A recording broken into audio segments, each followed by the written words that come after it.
Man, what's up, Taras? We just figured out how to go live, so that's what's up.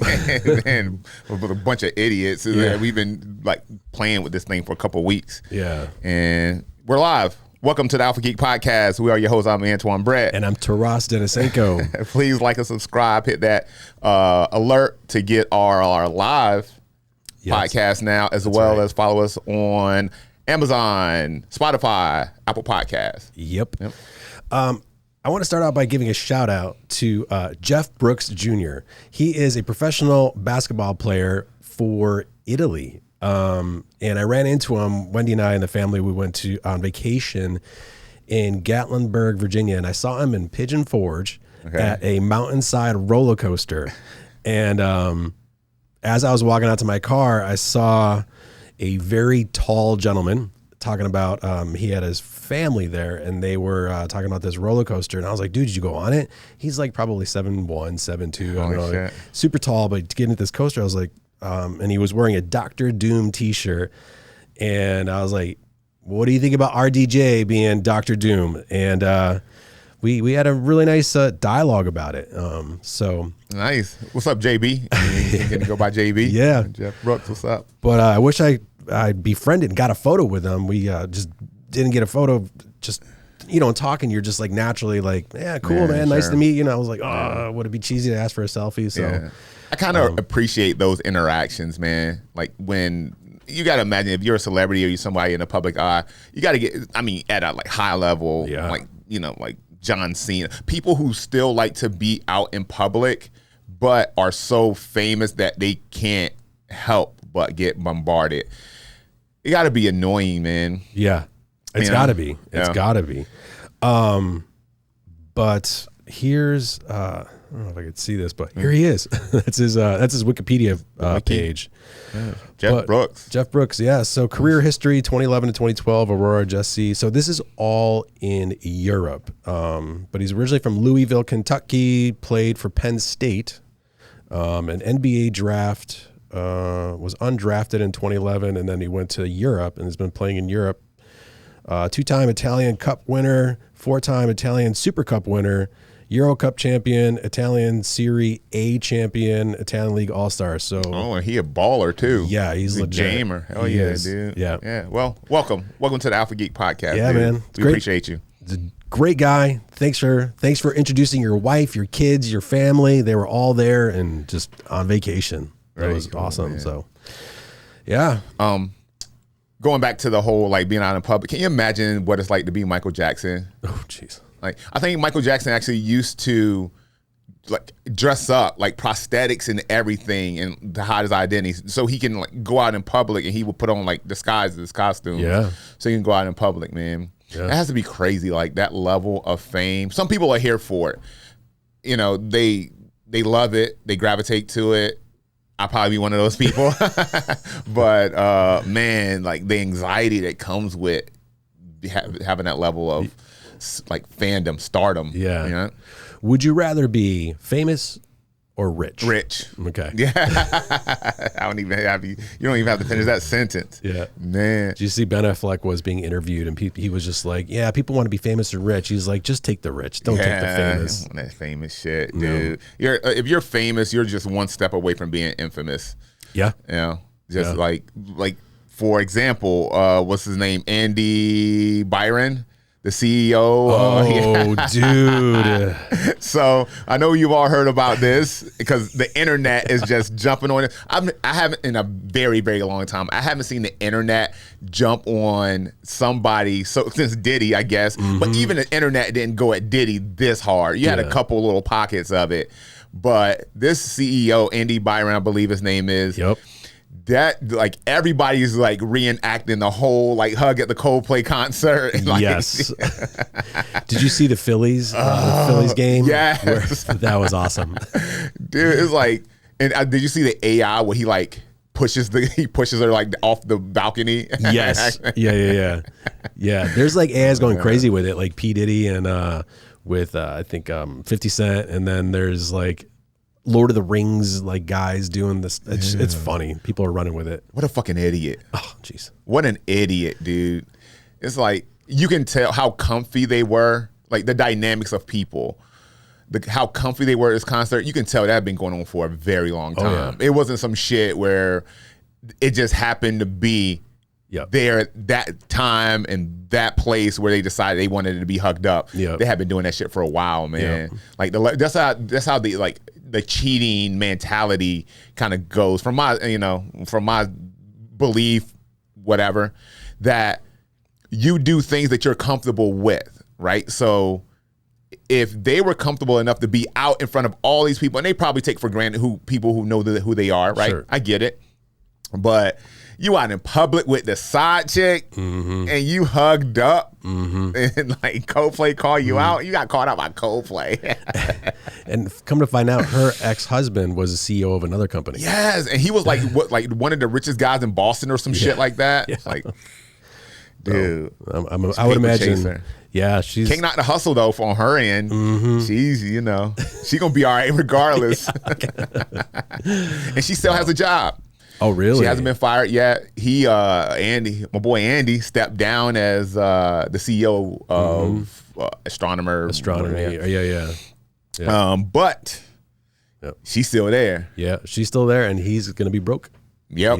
He gonna be way broke. I'm with her though. You had to drag me out of that motherfucker, dude. You had kicking and screaming. Yeah. I am not going anywhere. Dude. And I'm actually shocked that she hasn't sued the company yet. Because from a legal standpoint, the worst thing he did was got caught hugging a coworker. Right. We all know what happened, but like legally, unless you see the act happening, you can't, say that they were sleeping together or they were doing anything, sexually inappropriate. Yeah. That's how, law and justice are two different things, right?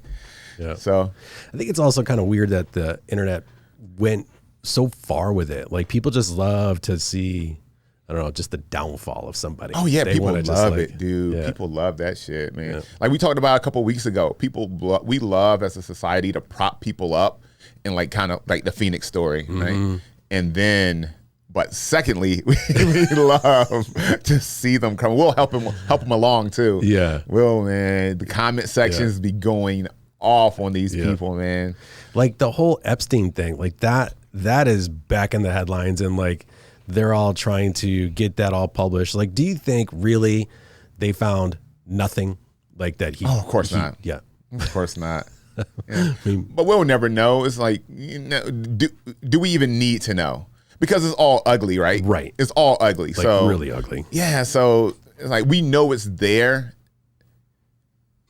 We just want to say we saw it. Yeah. But why? We know it's there. We know there's something scandalous going on. And that dude, how long has Epstein been dead now? What 7 years now? Oh, it's been that long. It's been a minute. Wow. Yes. Yeah. I don't know. 5 to 7 years, something like that. So yeah, that's wild.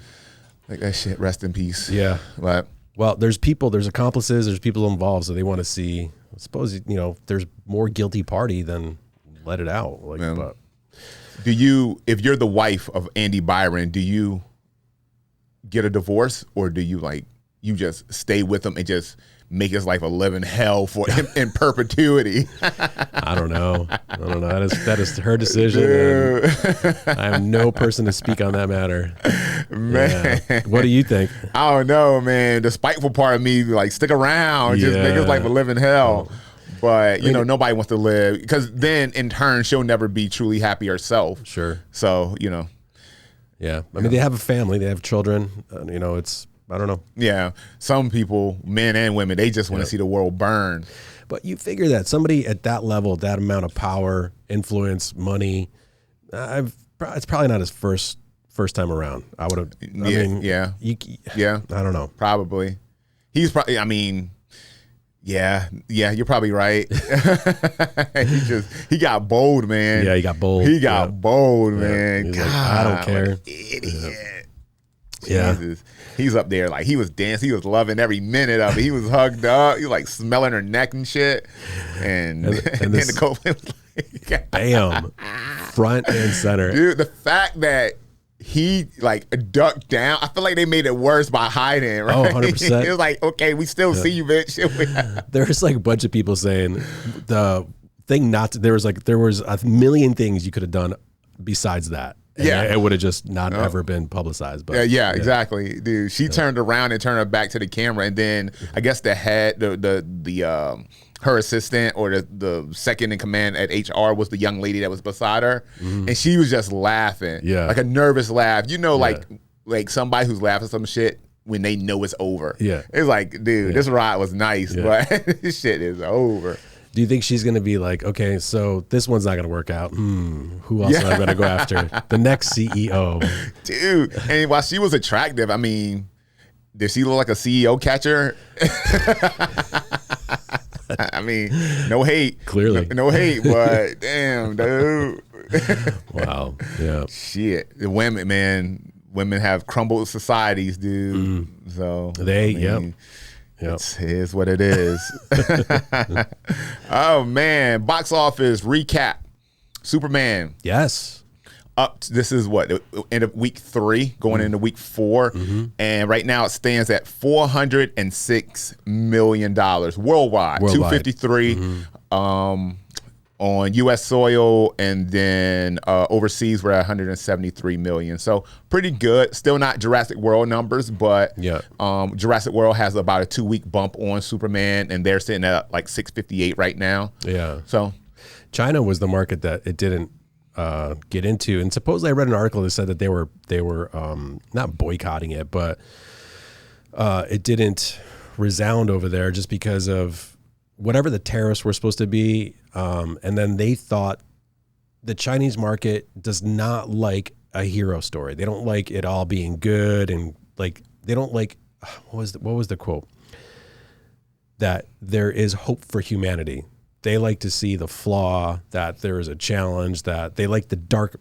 Put it simply, they like it darker versus lighter. Damn. Yeah. In China, you said? Yeah. Shit. It was on a bunch of pessimists over there. Yeah. But I think it was on Screen Rant or one of those articles. They were kind of trying to figure out they were, because of the tariffs and the political thing. But yeah, so this guy was just like, that's why Henry Cavill's Superman was way more popular than Corn Sweats. But really? Yeah. Man, you finally saw the movie. I did. So we can talk about it. We did last week's episode, we did spoiler free.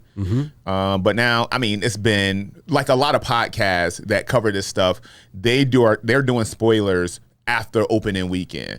I feel like it's kind of messed up because a lot of people, we're adults, we got lives. Yeah. A lot of people can't get out to opening weekend shows, especially the casual fan. So we like to give it a few weeks, which is now. So give me your take on the movie. Like, all right. So my brother-in-law, we were in Tennessee, and I got to see it there. My brother-in-law was like, "Hey, did you see it yet?" And I was like, "No, not yet." And he's like, "You're gonna love it." And I was like, I don't know. And you were saying that it was really good.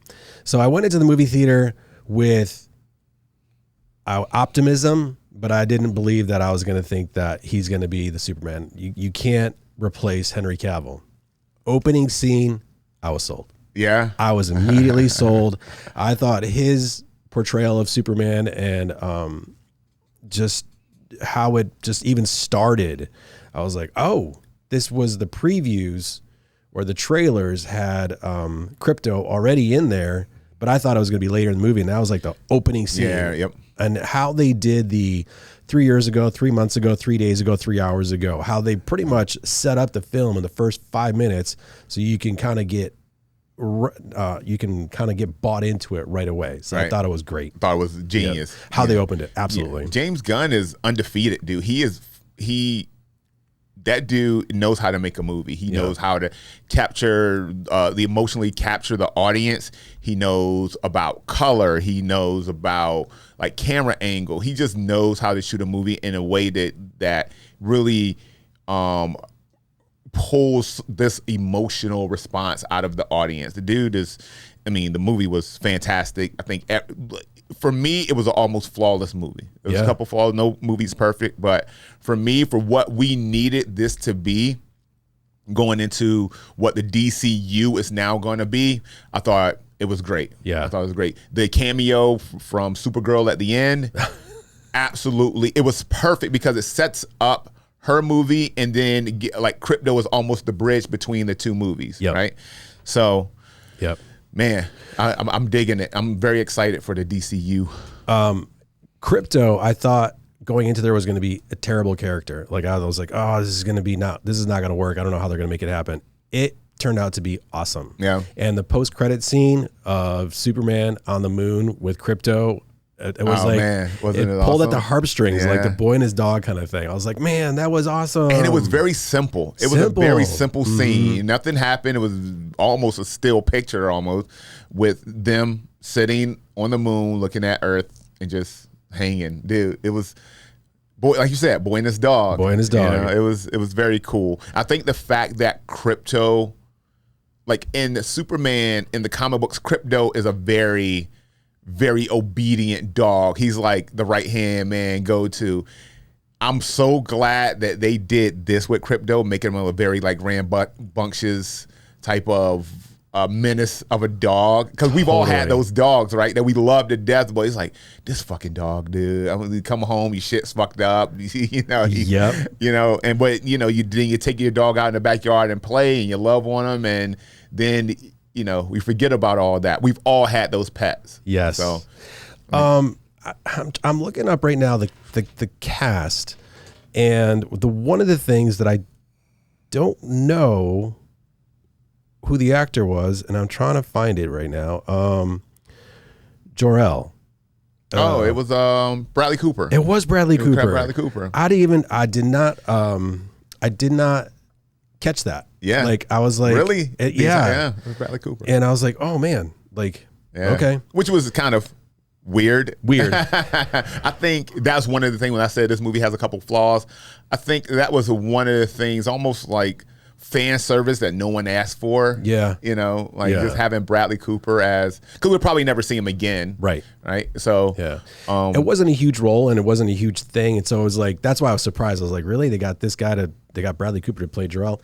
But one of the things I thought was interesting is how the parents' message was that to dominate and control the people of Earth. And I didn't expect that one. Yeah. Well, and I just kind of chalked that up to, like, this is a language that you have no idea. And maybe something got lost in translation, and it wasn't as deliberate as what Lex Luthor made it sound like. And also, they're like, oh, we vetted this footage. We have our professionals. What type of professional is looking at this shit and telling you that this alien language, it says exactly, like, this is not a doctored video? Like, who are these people? Yeah. Where are those people at? There was an interview with James Gunn, and people kept asking him and asking the guy that was interviewing. He's like, was that a real message, or did Lex Luthor doctor it? And James Gunn started visibly starting getting annoyed. He's like, there's 3 times in the movie we reference that it has not been doctored. A, from Lex Luthor. B, from the Mr. Terrific. Mr. Terrific, yep. Yeah. And then the 3rd time I don't remember, but there it is. Well, he gave the fans it was a credible video. Yeah. Through what means he did that, whatever, But I think it lends itself to what's going to happen in the future, how like the Superman's, who he is as a character, is not based on what he believes he was sent here to do. Is because he's genuinely a good fucking person. Yeah. So. Yeah. And I think it was also really well done that what actually, like, his human parents is what saved him, really. So like when they're sitting on the bench and he's talking and just giving him the dad speech, I was like, oh, that was great. Right. And then how when he came back to his fortress of solitude and said the androids were like, yeah, he likes listening to his parents speak, and then you saw his Kryptonian parents, and then all of a sudden now it's his human parents. Yeah. I was like, that's so good. Yeah. I'm so happy that his parents weren't his mom wasn't a bad bitch. Like, in these movies, usually the mom and the dad are like some strapping, good looking, fucking, like, Midwestern parents don't look like that. Yep. He's like good looking dude, like, it was Kevin Costner or whoever else looking all good and fit. Mom Ken is banging, They had like real looking people, real. This is, we raised this good man. You don't have to be society standard of perfection in order to raise a good kid. Yeah. So. Yeah. The Pa Kent, the actor, I'm trying to find his name right now. He studied, so I think the mom is really from Kansas, and Pruitt Taylor Vince was the dad. And he's played a lot of different other roles, but he studied that accent for, I don't know, weeks, months, whatever.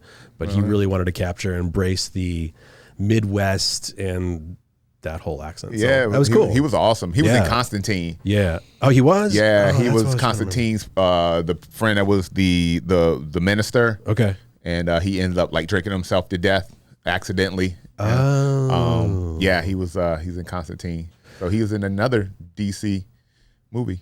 And I think is also cool, and if it's true or not, is that they cast, I'm looking at the cast, is that they cast Christopher Reeve's son to be a reporter. He was a reporter. Yeah, which is very cool, kind of a full circle type of moment. Yeah. I would love to hear, it's probably out there somewhere, but I haven't heard it. I would love to hear his take on David Cornsweet's rendition of the character compared to Christopher Reeve's, because I feel like Cornsweet is the closest thing we've gotten to Christopher Reeves. We have of course we got Eli Roth, we have Henry Cavill, we have Tom Welling, that's my Superman, Tom Welling. So Comic-Con, I think here in Hampton Roads happened last weekend, or is it 2 weekends ago? But Alan Tudyk was supposed to be one of the guests that was coming, and he had to cancel because I guess his flight got canceled. He has got to be the greatest voice actor of all time, because he's also in Superman. He played the Superman robot, and I was and he's the robot in Andor, and not Andor, Andor. What's his name? God, I forgot the android's name, but. That dude is talented. Yeah, that dude he's in a bunch of stuff. Yeah, and James Gunn uses the people who are like his friends. He uses them over and over and over. He loves working with the same people that he likes. He works with them. He used his brother too. Yeah. But yeah, so cool. Great movie. A couple other standout things in the movie was one of the little details that my brother-in-law pointed out. Brett, he's like, when he went to save the squirrel. Oh yeah. And he's like, tell me before. He's like, I don't want to spoil it for you, but he's like, there's a part in the movie where he saves a squirrel. I was like, what? And I saw it and I was like, oh, it was good. It was awesome. Yeah. Dude, there's a meme on Instagram. It's like Cornsweet versus Cavill's Superman. Okay. It's like Cornsweet went out of his way to save a squirrel while Superman stood in the courtroom and watched the whole bitch burn down. I was like, it's a good point. Yeah, man. No, I think they're going a good way. A lot of people were skeptical because DC has been, like, with live action stuff, DC and the DC EU have been screwing the pooch for years, man. And Marvel was just like really doubling down on their dominance in that space. Well, man, this a tide is changing. Yeah. The Fantastic Four is going to have to really deliver. Yeah. It's going to have to really deliver, dude. I'm seeing the marketing machine at work for a Fantastic Four. Oh man, it's crazy now. Pushing. Yeah. I mean, I can see so right now, reviews, Rotten Tomatoes is at 88%. So Superman scored a little bit higher, but that's Rotten Tomatoes. Yeah. So I'm going to go see it. Go see it opening weekend. I'm going to give them the same opportunity that I gave Superman. So I'm hoping for the best. I want it to be good. Yeah. Because Marvel's like we talked about a couple of podcasts ago. They're kind of shooting a 50-50 for me right now. Yeah. And they have a great project, and then they'll have not so great a project, and then they'll have a good project, and then not so good. So yeah, Disney is interesting with their casting. Like Pedro Pascal is like the go-to guy, and like I feel like there's going to be a moment where, and it might be already happening, that there's a Pedro Pascal burnout. Like, for sure. You just can't cast him in everything. I'm there already. Yeah. Like, stop fucking casting Pedro Pascal and shit. Like, we get it. He's a talented actor. He's like the it guy in Hollywood. Stop it. Yeah. Stop it. Stop trying to sell a movie based on these it actors and just casting them in shit over and over and over again. Like, we get it. We get it. People like them. We get it. Yeah. Do you think casting RDJ as Dr. Doom is one of those things? Yes. Yeah. 100%. But people ain't mad at that one because he's, people give him credit for kind of single-handedly, which we all know this is not the case, but single-handedly elevating that phase, those first 4 phases of Marvel to the heights that they were. They like Iron Man. Iron Man was one of the most like B-level characters that Marvel Comics had. He was nobody special. People weren't buying Iron Man comic books like they were buying Spider-Man or Cap America or, even like Deadpool, Wolverine, X-Men. People weren't buying the Iron Man comics like that. He was almost the perfect character to use to build out this universe. Yeah. Because while he had a lot of comic IP, people weren't really invested in that like they were like those other ones I just mentioned. So yeah. And it worked out for him. I don't know if they can recreate it though.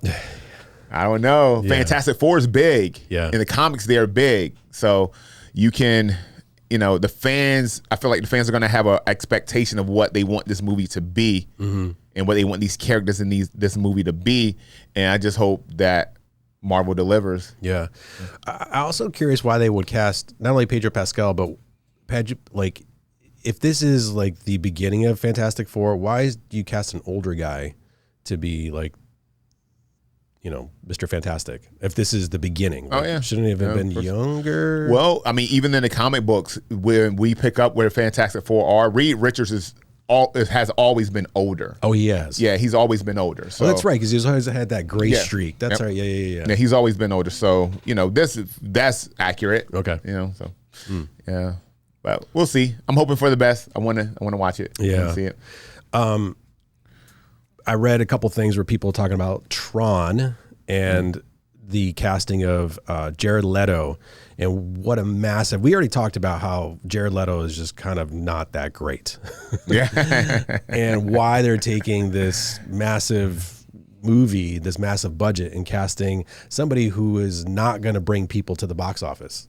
And Jared Leto now has like some sort of thing on him, like a P. Diddy thing going after him now. Really? And it's man. like, yeah, he's like, I don't know if it's abuse or I don't know, something. But at the same time, people were like, thank God it wasn't Pedro Pascal. Like, so yeah, man. Yeah, I mean, is anybody surprised that Jared Leto did some crazy shit? The dude, I mean, he's a rock star, right? Yeah. So, but they're reprising. Oh my God, my brain.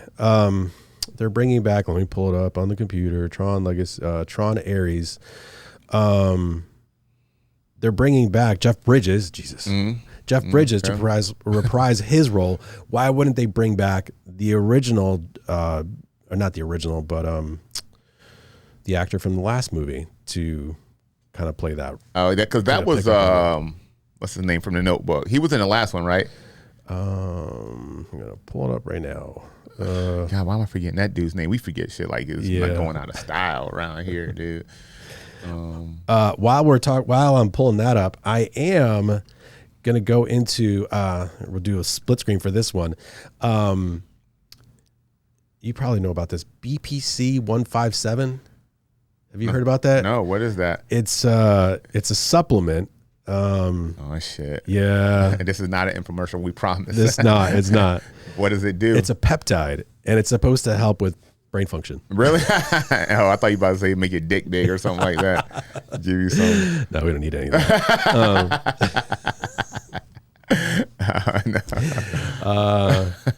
Dang it. So, there he is. So Garrett Hedlund played Sam Flynn, which was the son of the original obviously Kevin Flynn, which is Jeff Bridges. So I wondered why didn't they bring him back? As well as I wonder if they're going to answer. Did you see Tron Legacy? No, I did not. Okay. Yeah. So Tron Legacy had a really awesome character played by Olivia Wilde. Oh, really? Yes. And she played, if I could see her name, and it was Cora. But she was like Cora? Was that? Is it? I don't remember which actress played it.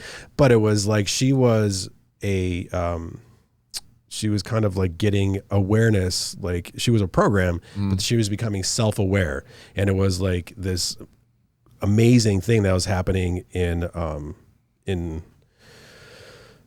that whole world. So it's like kind of parallel with AI right now is like, when does AI become self-aware? And if it becomes self-aware, how do we treat a self-aware program, or is it now a living thing? Yeah. And so that was the whole premise of Tron Legacy, is that they were trying to protect the self-aware thing, that she had feelings. And so it's pretty wild. So this Tron seems like it's just now going to be maybe the same kind of thing, but now they're like war machines. And like, really? So it's, I don't know. I was like, I feel like I wish they had followed up with that story, and maybe they will, I don't know. But what do you think of that? Do you think as like, if, AI becomes like this sentient thing, that it should be protected? Yeah. I think so.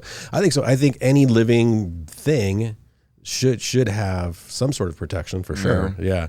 But, yeah, that's actually a more complicated question. Right? Yeah, it is for sure. Why is it self-aware? How to become self-aware? Yeah. Is it self-aware enough to have morals and standards? And I don't know. Yeah. And then, like, this is the question that we've been giving ourselves with any AI movie or show that's come out.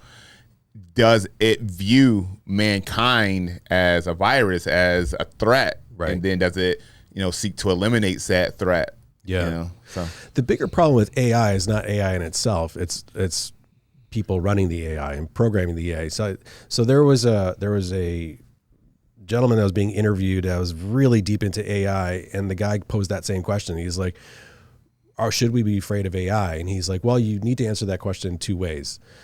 AI in itself, should we be afraid of? Yes, about 10%. He's like, but 90% of the fear should be the people that are using AI and programming AI. And he paralleled it with the nuclear bomb. He's like, people thought that the world would end with the invention of a nuclear bomb. And it created terrible, terrible destruction.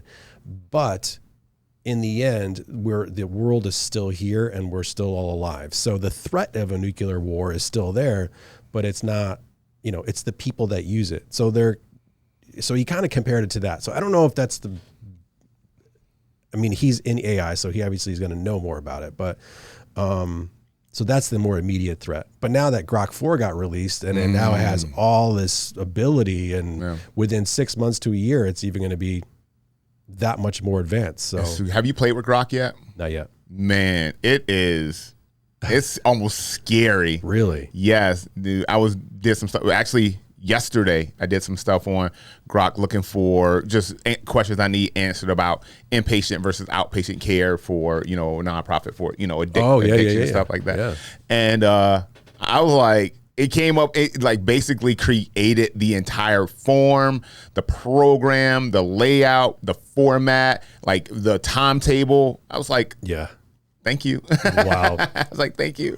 It's so crazy what AI can do.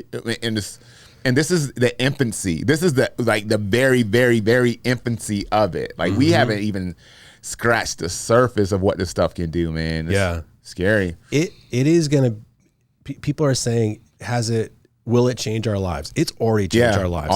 It is already part of our everyday life, to the point where a publicist or a writer went to Congress saying, hey, we need to control this, because as a writer, somebody could go on ChatGPT and say, I want to write a book that's based on this particular author style with this type of characters. And it spit out this book. And the first 3 pages, the author read it, and he was like, oh my God, those are my characters. That is the same writing style as I did. So that's plagiarism 100%. And they're just like, this is going to be our life. So where will creative arts go from here? From people who go to school for graphic arts, like that career is over. Yeah.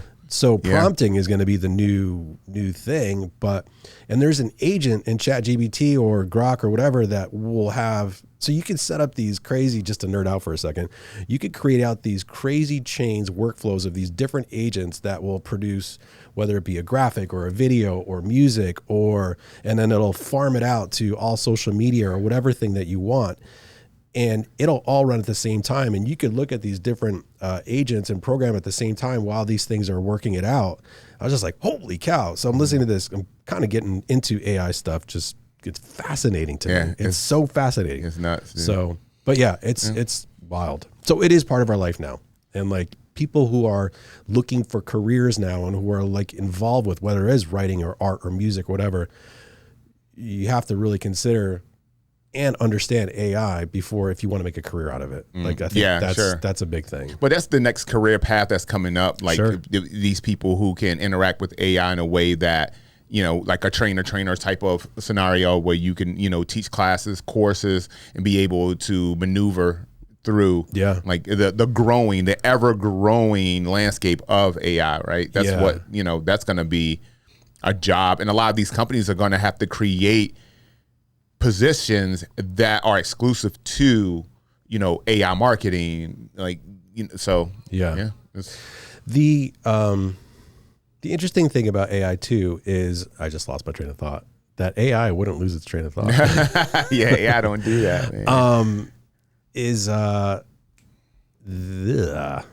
It'll come back to me. Well, until it comes back, AI porn. Oh no! So you know it's inevitable. Yeah, it's inevitable, right? You know, you can basically go and create whatever you want. So that's going to be a thing. That's going to be a huge thing. So now, like, and not just like actors and actresses, movies as a whole. You can go into AI. You can go into Grok and say, "Hey, write me a script." And cast for a movie about a guy whose daughter's kidnapped and he has to go find her and blah, blah, blah. I need soundtrack. I need this. I need that. And it will be made for you. Yeah. Like, you don't need to cast movies. You don't need, it'll cast voices. It'll create the soundtrack for, like, everything. Yeah. So that, I mean, it's changing the entire industry. Yeah.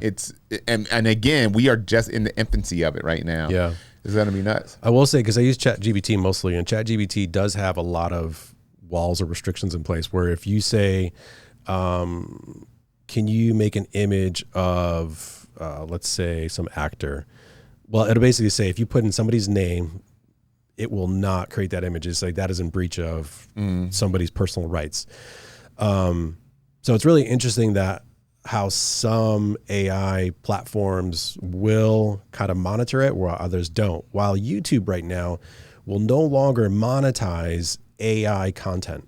So you can't do voiceless videos and just to get, you could maybe get the hours and the views on that, but it will never be monetized. So it is always going to be looking out for real creators.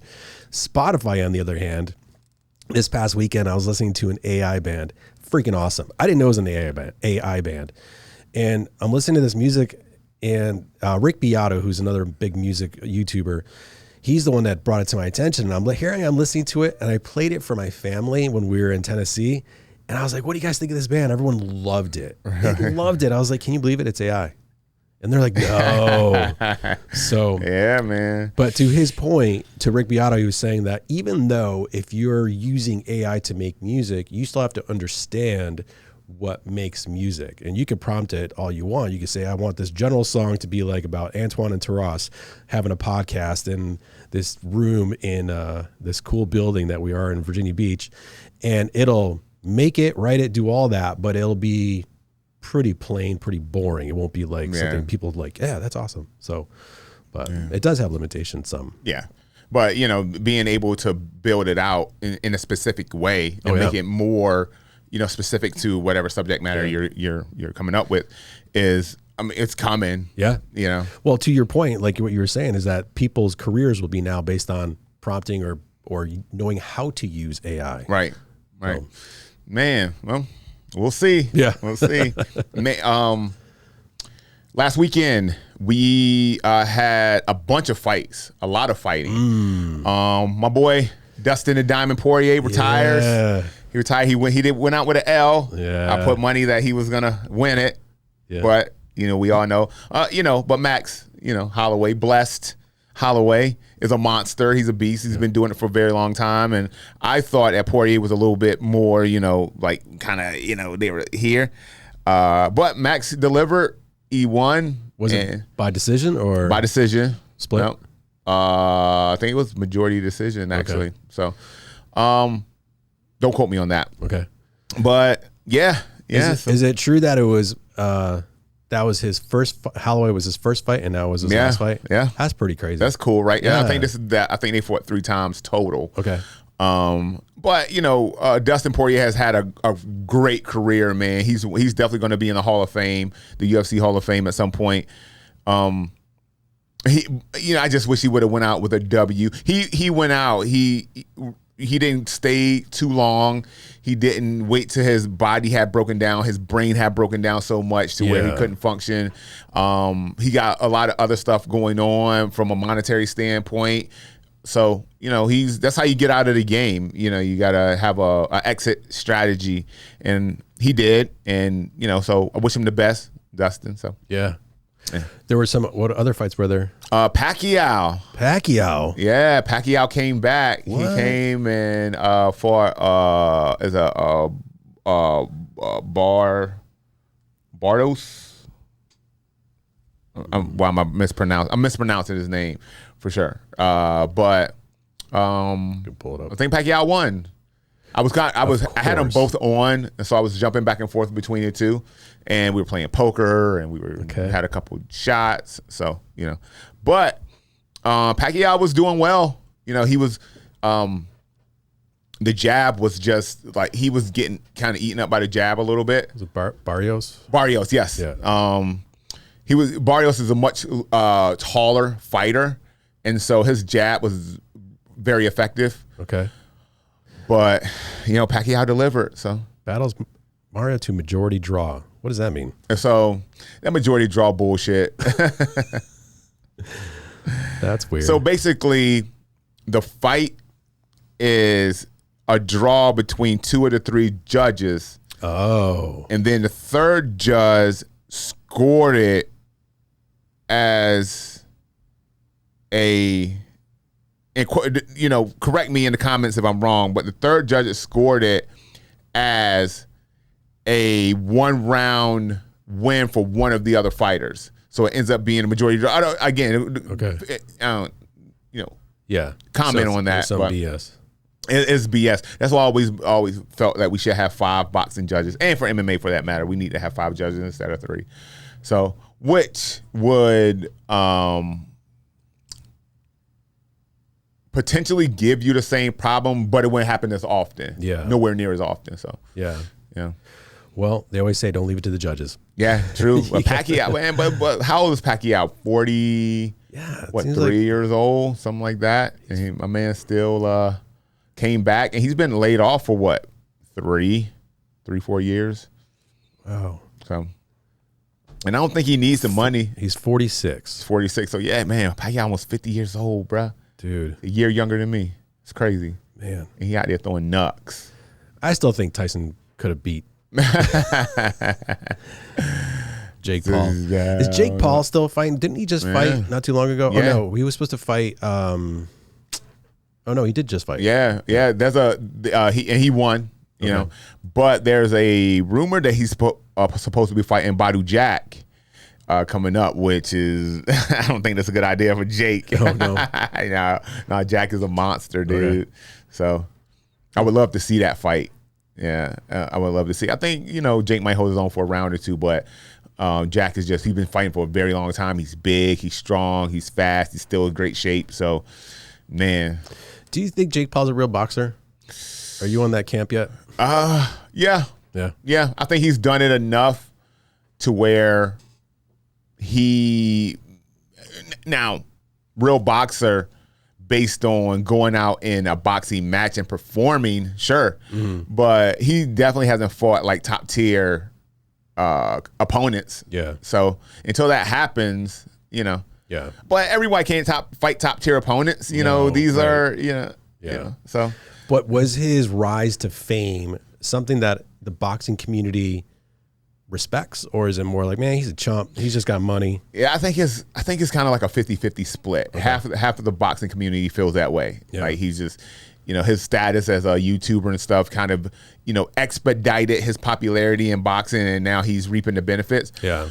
But also, Jake Paul is a promoter too. He's promoting these fights. Yeah. So, man, you can't hate on him too much. Like he put the card he put together on Netflix, the Serrano card, a full female boxing card. Yep.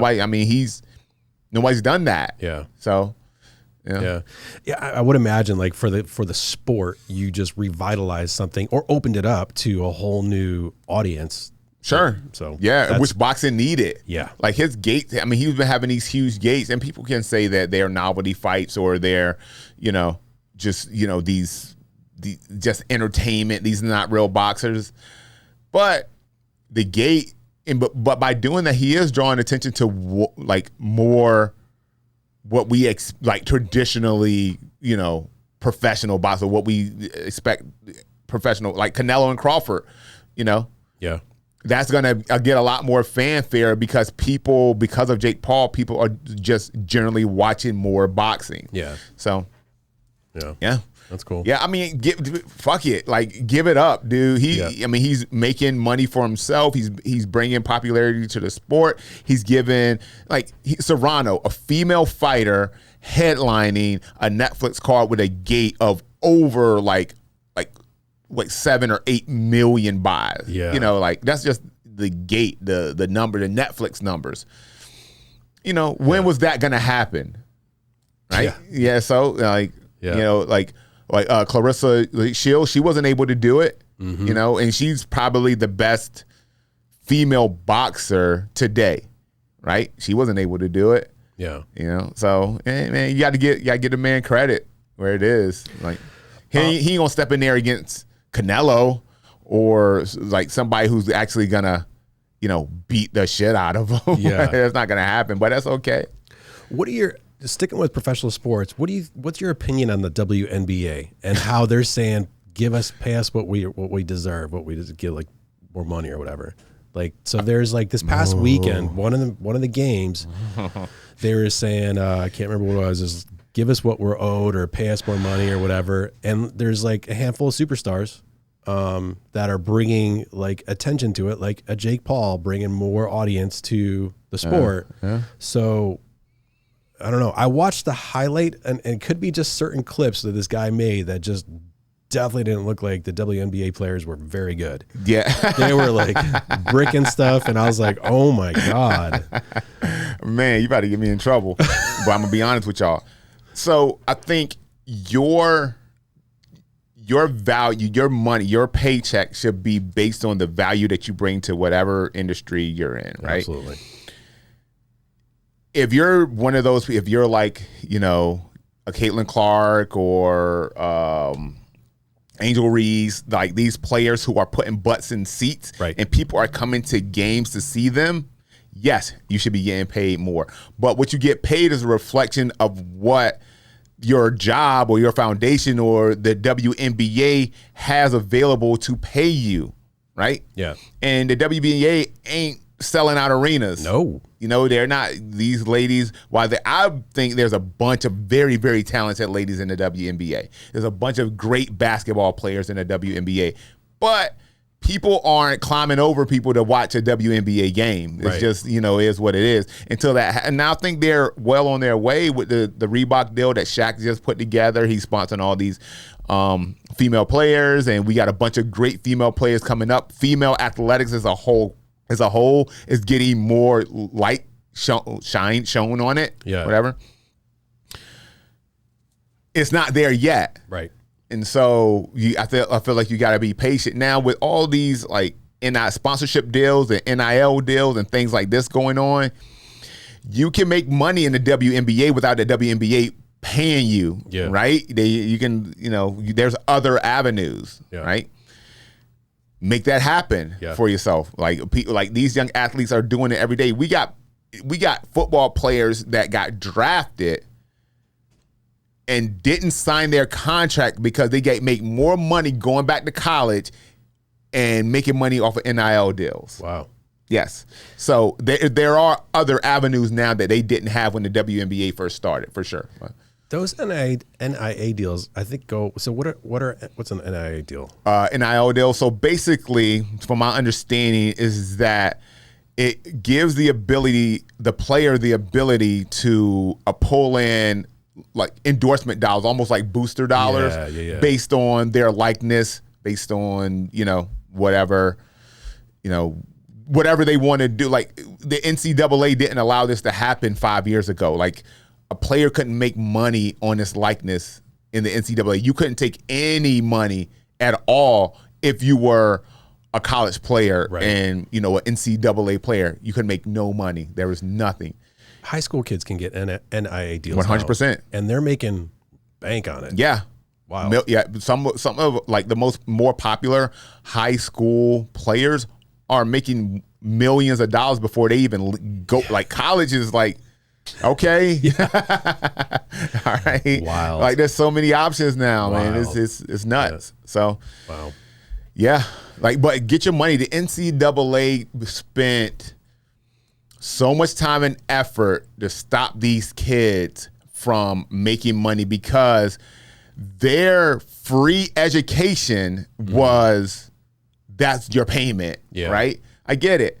Actually, I take it back. I don't get it because you have these young kids that they're giving you, selling jerseys, you're selling football tickets, you're selling basketball tickets, and I get it. The swimming program at NC State is not going to generate as much money as the football program. We all get it. Yep.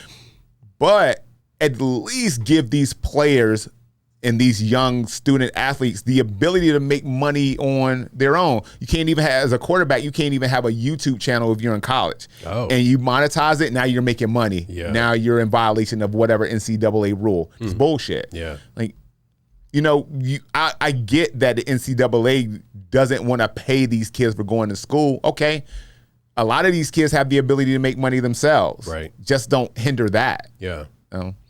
I'm glad. I'm happy for them. Yeah. It's been, I know so many kids that went to college and got burnt out and their bodies got beat up in college. They didn't, pro level prospects. Yep. And they couldn't play because torn this, broken that. Now their college, their football or basketball, whatever career has ended in this pivotal 4 years where you're like, quote unquote, getting an education. And then if you get hurt, you lose your scholarship. Now what? Now you can't go to school. Yeah. So more power to them, man. Get that money. Yeah. Get that 100%. money for sure. Man. Well, we're almost at that time. But two things. We had two legendary people pass away this week.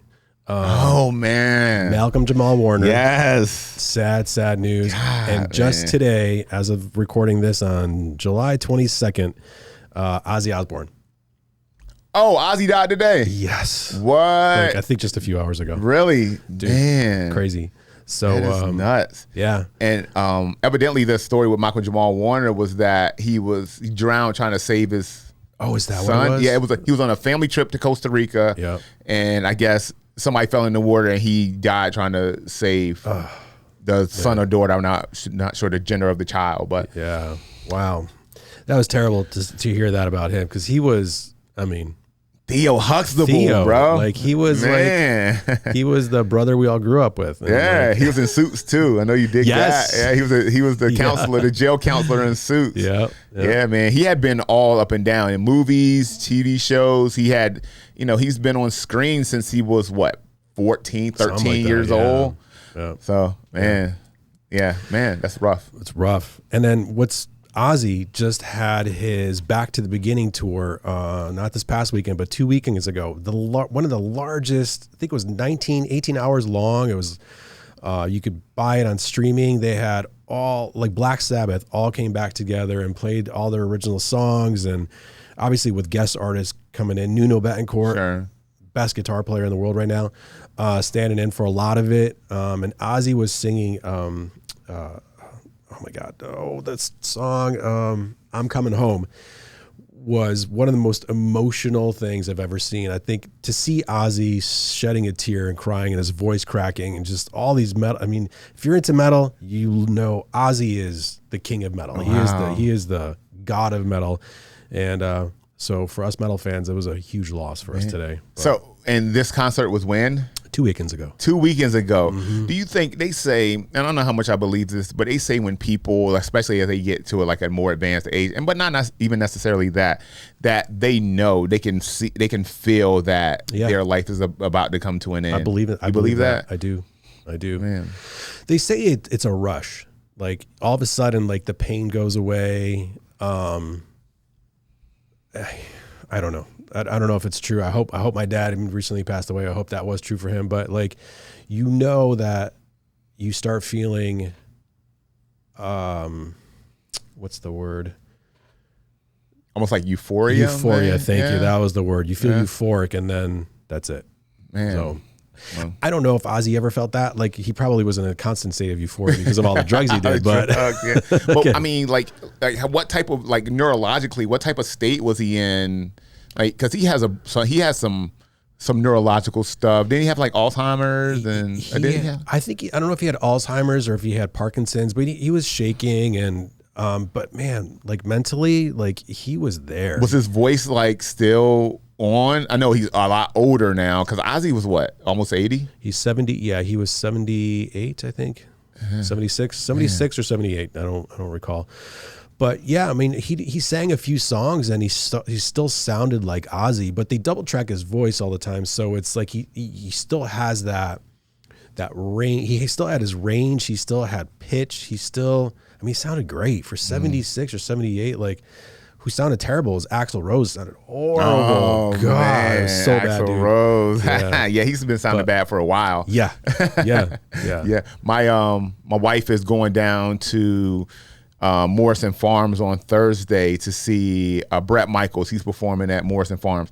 Morrison Farms is a farm turned concert venue in Moyock, North Carolina. Oh. So it's right on the southern border of Virginia. It takes, we're in Virginia Beach, so it's probably like a 30-minute drive from us. But yeah, it's a very, very cool venue. You can still buy like all your farm shit. You can buy vegetables. You can, do all that stuff. But it's a fully like equipped concert venue. Wow. It's very cool what they're doing down there. It's a big property, so they can have really big shows. So yeah, Bret Michaels. Bret Michaels is the one. Bret Michaels and Moyock. She asked me, and this is like her birthday, so she was like, "You want to go?"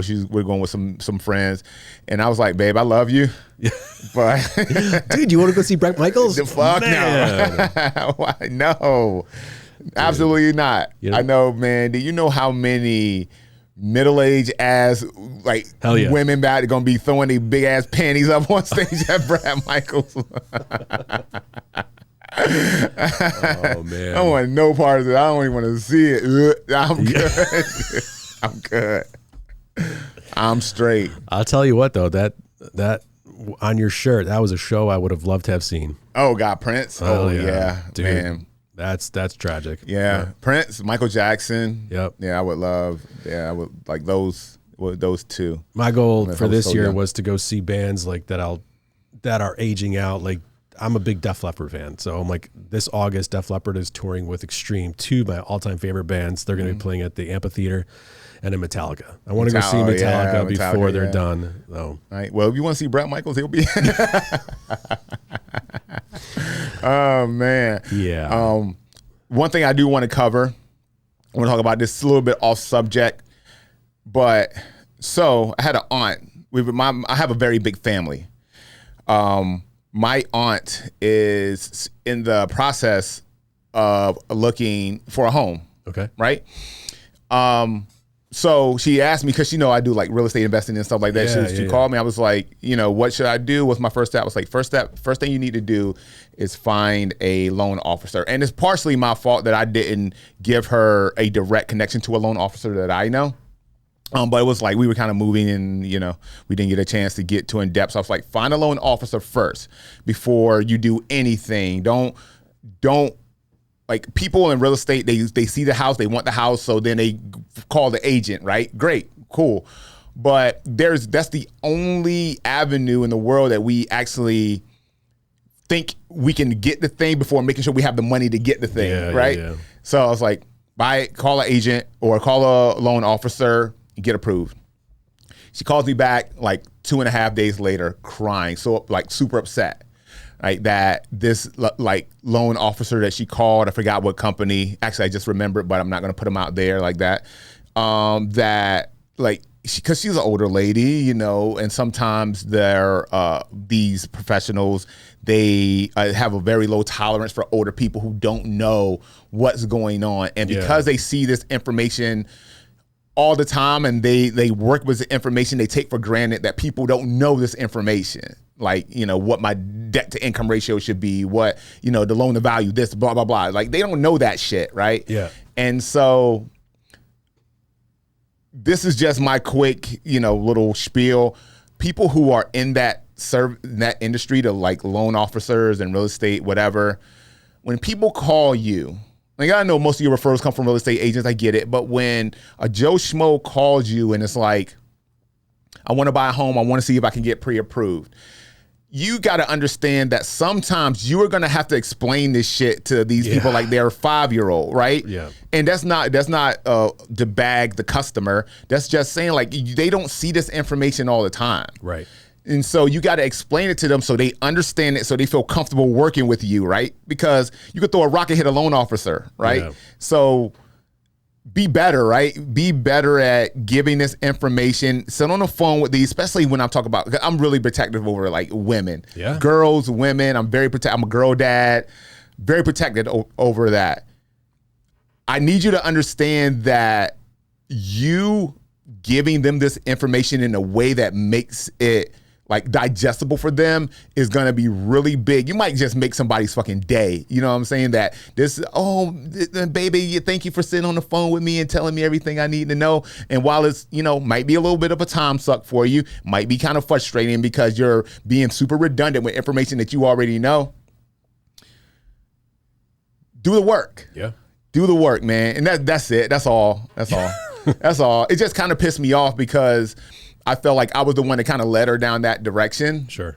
And then when she went down the direction, she had a bad experience. Yeah. You know what I'm saying? Like, and something where she's spending like, it's not a cheap house that she wants either. Mm-hmm. You know what I'm saying? So like as a loan officer, you're supposed to be like, let's make it happen. Whatever you need, Miss blah, blah, blah, this is what we need from you, but we'll make it happen for you. Yeah. Is there any other questions I can answer for you? Just let me know. My phone is always on. You can call me anytime. Like shit. Like I feel like in this day, like this post-COVID like age, people don't have that anymore. Right. Like that just help other people in this situation. You get paid for this shit. Yeah. You know what I'm saying? But I'm sorry. That's it. Yeah. My bad. Hey man, I mean, customer service is a dying art. Like just being polite to somebody on the phone and giving them information and answering the questions that they're asking seems almost like a nuisance now to people, right? In businesses. Isn't that weird though? It's so weird. Like you're not even doing anything like charitable. This is your job. You're getting paid for this. Right. Right? Is it just like help people out, man? Sometimes you got to explain shit to people like they're 5 years old, man. That's okay because people grow up different walks of life. Yeah. People, different cultures. People aren't face to face with the same information that you are, right? Yeah. So that's it. Preaching to the choir on that one. Yeah, man. 100%. But if you want great customer service, come over to Arthur Murray Dance. Yeah. Look at that segue, y'all. Yeah, well, we do pride ourselves in working with people in the close proximity, and we are a high-touch service. So if we don't provide good customer service and understands people's needs, then we wouldn't be in business. So for those of you who are interested in learning how to dance, the Arthur Murray Dance Studios is a global dance studio where they're in every major city. So feel free to go visit the local Arthur Murray Dance Studio that is nearest you to experience what learning to dance is like. We make it fun, fast, and easy, as well as we help develop confidence, and whether it's a wedding dance or going out to the clubs, or just if you're married and you're looking for a hobby to do together, ballroom dancing is one of those great things that you can share wherever you go if you're traveling. So we did it. Me and my wife did it. Yeah. I did a dance competition and won. That was crazy. Yeah. And me and my wife did it for our wedding. So absolutely. Man, I want to know, like last Tuesday I came in here and in the studio, the dance studio, there was like a party. It was literally a party. Yeah. It was a party. They're like drinking, they having a good time, they eating food and shit. I was like, I want to be part. It was like 1 o'clock on a Tuesday. What the fuck is going on? You gotta seize any and every opportunity to enjoy life, whether it's 2:30 in the afternoon or 9 o'clock at night. It's like there's never not a good time to dance. That's man, I like believe. that. That's a t-shirt. That's a t-shirt, dude. Yeah, that's an Arthur Murray t-shirt. Do that. Yeah. But on behalf of myself and my homeboy Taras Denacinco, we appreciate you tuning in. Remember, click that follow, subscribe, and all that to get all our newest and backup content. So that's right.